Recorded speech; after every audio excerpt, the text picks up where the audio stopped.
animation. Pour la deuxième animation, nous avons un papier avec du texte dessus. Et ici, nous remarquons que pendant que le papier bouge, le texte bouge également avec le papier. Donc, je vais vous montrer comment on fait ça. Je vais encore désactiver le clip d'en bas pour pouvoir recommencer à zéro. Je vais aller chercher mon papier. Et voici mon fond que j'ai importé. Maintenant, je vais le zoomer pour qu'il puisse couvrir tout le lecteur. Bon, là, je crois que nous sommes bien. Maintenant, je vais mettre du texte. Voilà, je vais écrire n'importe quoi.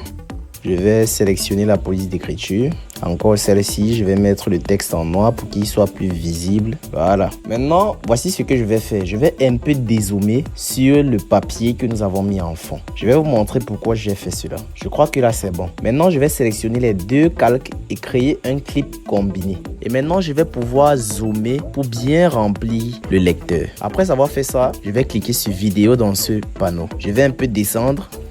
Je vais mettre une image clé sur transformer. Je vais bouger un peu de quelques images et je vais le bouger vers le haut. Voici l'animation. Vous voyez que le papier bouge bien et belle avec le texte. Nous allons encore créer une courbe d'animation pour pouvoir fluidifier ce mouvement. Et je crois que là c'est bon. Bon, je trouve que l'animation est un peu rapide. Nous allons bouger la dernière image clé un peu plus derrière. Et nous allons voir ce que ça donne.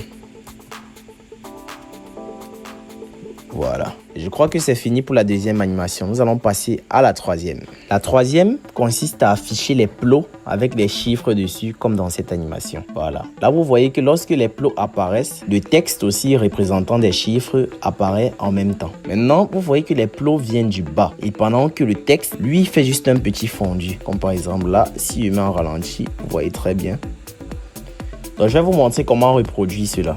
Nous allons désactiver la piste du bas. Nous allons recommencer à zéro. Importer notre image. Nous avons déjà ça ici. Nous allons l'importer. Voici l'image. Nous allons juste l'ajuster.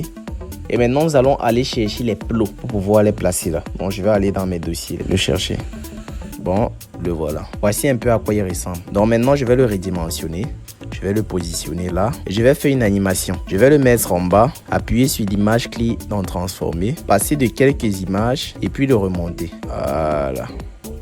Ensuite, je vais le dupliquer et je vais mettre la prochaine image clé du début à la fin de l'image clé du calque précédent. Donc, je vais le mettre comme ceci. Je vais le glisser maintenant vers le milieu.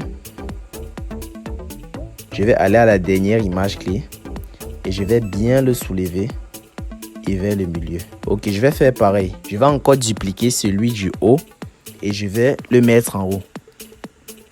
Si vous avez bien remarqué, là où l'image clé du prochain commence, c'est là où l'image clé du début.